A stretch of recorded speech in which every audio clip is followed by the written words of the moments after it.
Content warnings for medical/psychological malpractice, allusion/reference to suicide, religious trauma, cults, and loud noises. The Listless Network present On Asphalt Bones, Episode 3, The New Testament. I didn't find this document. It was wedged in between the pages of a book I borrowed. A Bible, as it happens.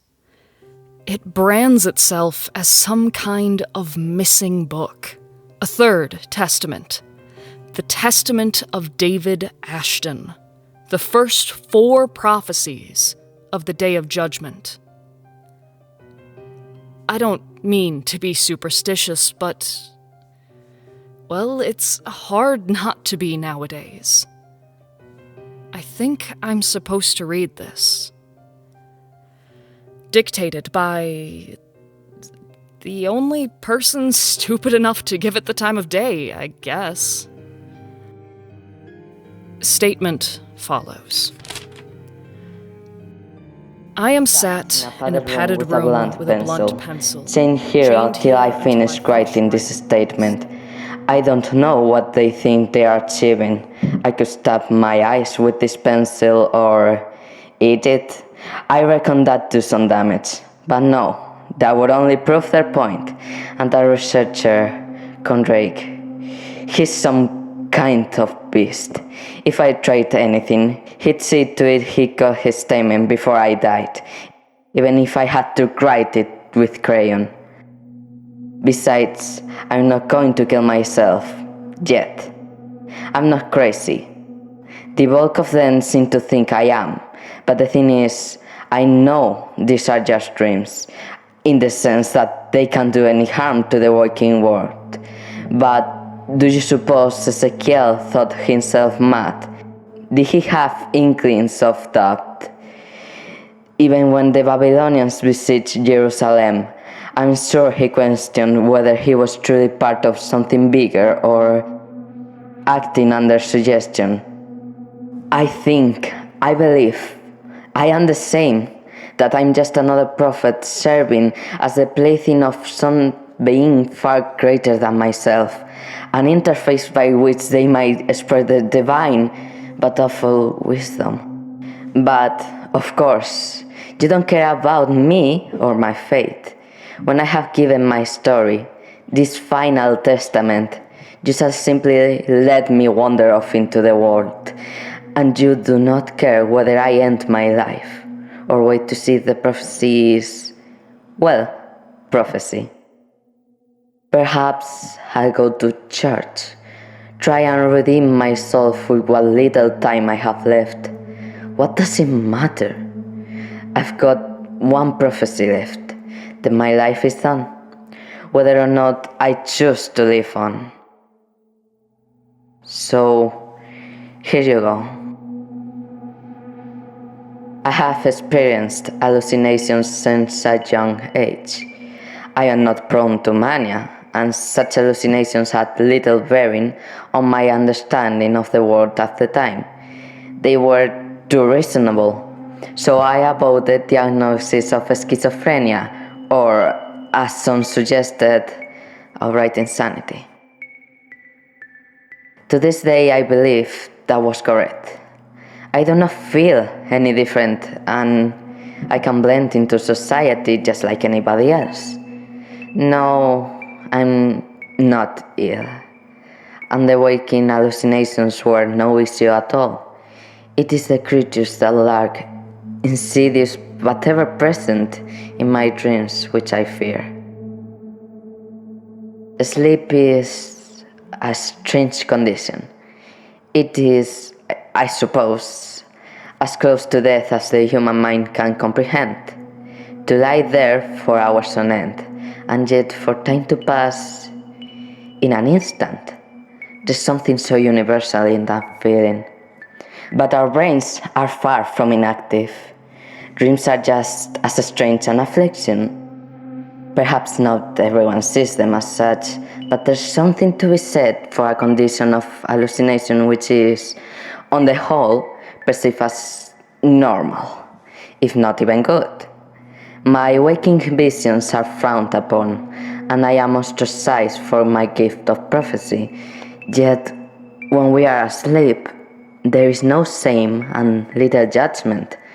It is seen as acceptable to host entire universes 6 or so hours a day, whilst I am unable to entertain a real-life vision lest I be seen as strange, or worse. After all, people hate to feel as though they are not privy to something, and so my visions are to them a sign of clothing, as though I care for such. No, I want only to usher in this new world peacefully, for it is inevitable, and it is the will of whatever forces govern the heavens and our world, and the universe as we know it, and I am but a pawn of their desires. The first prophecy came to me when I was 9 years old. My mind was still that of a child, although that single dream was too clear to be of its own invention. It was beyond any nightmare I could create. It was clear that there was something more to this, that there was more yet to be seen of this world of fire, brimstone, and beings unrestrained by the limits of humanity. I saw fire brighter than the sun, and with all its awful potential, a wasteland decimated by some kind of impact, a monstrosity of human limbs which people worshipped as God. That thing, it wasn't like anything I've ever seen, anything I will ever see with any luck. I couldn't have made it up. It was beyond the human mind. The next vision came at 21. I saw the eye, glaring fury upon the world in unspeakable magnitude, which scorched the earth and sought a target for its destruction. I saw it deliver its judgment, deeming humanity irreparable, assigning those damnable scores to every person. And the worst thing I saw was that nobody cared. The world went on as normal, ignorant or adjusted to the eye in the sky which rained judgment and fury. For when had morality ever governed mankind's advancements? My nest came on the night of my 25th birthday, a week before I was due to be married. I knew by this point that these dreams were no coincidence, but if there was a pattern to these occurrences, it was one unknown to me. I dreamt of theocratic war, ideological combat, from which no true victors emerge, and of terror spread by humans, onto humans, all under the knowing, yet uncaring watch of that eye in the sky. At 23, I had my fourth prophecy, that of a war revolving around the judgment of the eye, that the scores assigned define absolute human worth, and those who scored highest were worshipped above all else. Revolution and rebellion brought these near-perfect beings to power, and the world crumbled under their inexperienced rule, for they expected all to be as perfect as themselves, and were sorely disappointed. I got another glimpse of the monstrosity, another being, another awful being of the same proportion as the eye in the sky, brought into the world by mankind. I shall not speak its name, under any circumstances, for I would then feel responsible for its appearance in our world, if such were to happen, for I am certain that knowing its name is a factor in its birth. I do not deserve that weight on my conscience. Know this, though. It cannot be killed.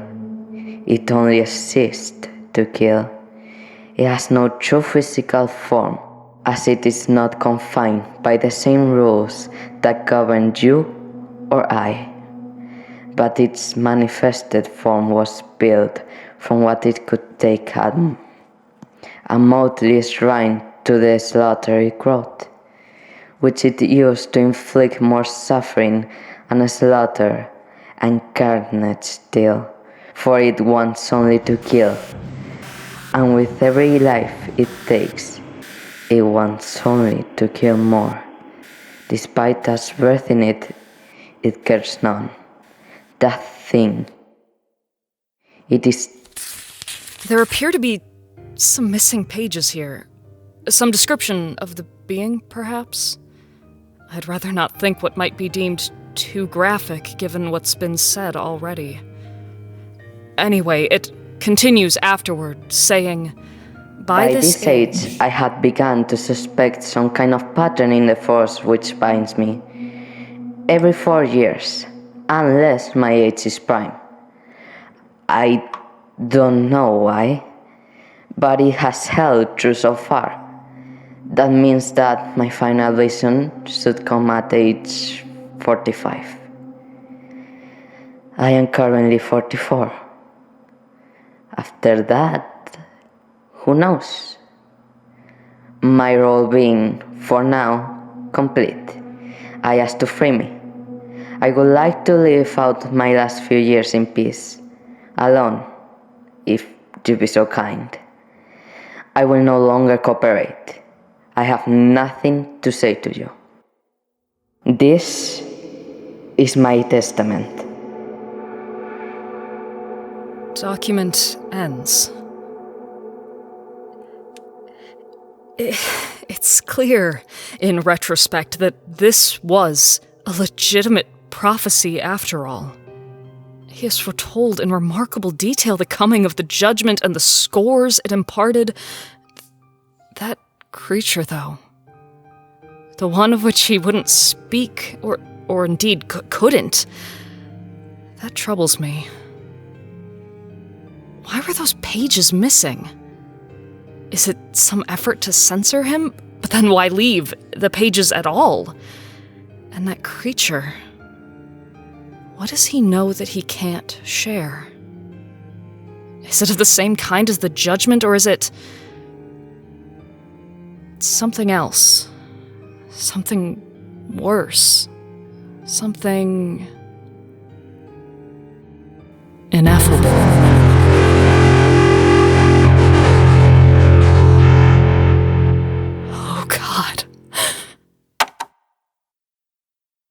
For I am certain that knowing its name is a factor in its birth. That's what he said, and I just guess it like that? That can't be coincidence. I've got to keep this to myself. What other option is there? God, think. It's only a matter of time before other people just happen to say its name. And that's if they haven't already. What does it take, this birthing process? Does anybody know? David made no mention of it in his testament, unless that was the redacted section. There were definitely missing pages, which mean whoever gave me that book has the rest somewhere. What are they doing with it? Did they give me the prophecy to warn me about the the new thing? The new creature?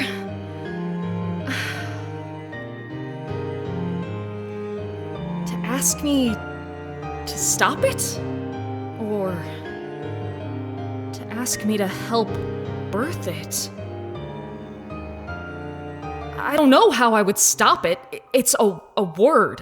Words hold power. I can't read minds, let alone everybody's at once. Unless... Can I? I mean, there's a huge eye in the sky. Anything's possible, right? Perhaps if I just focused really hard.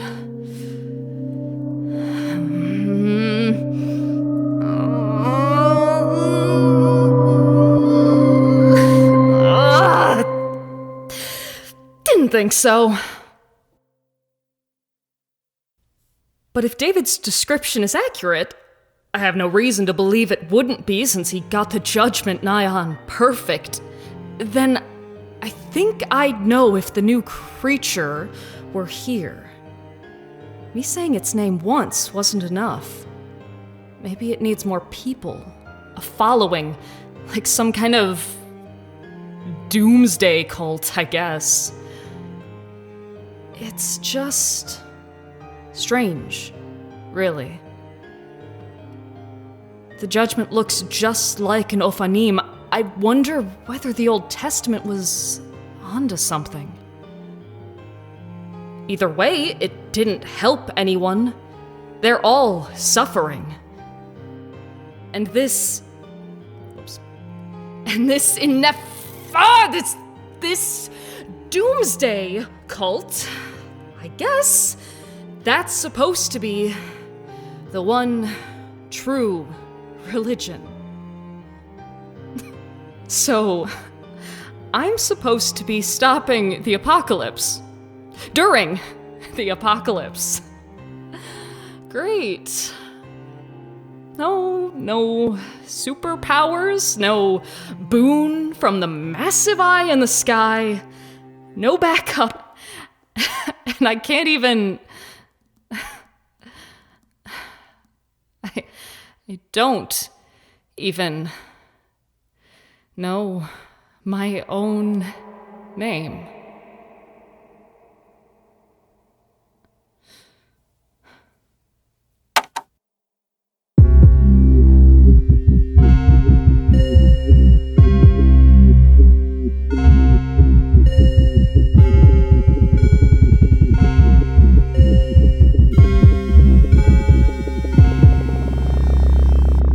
On Asphalt Bones is a strictly fictional podcast distributed free of charge by the Listless Network under a Creative Commons Attribution Share Alike 4.0 international license.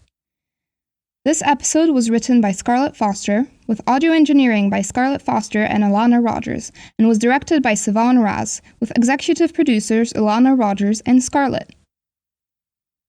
This episode featured performances by Megan Scharlau as the Inquisitor, Ben Phantom as David Ashton, the Prophet. and me, Will, as the outro. Hi.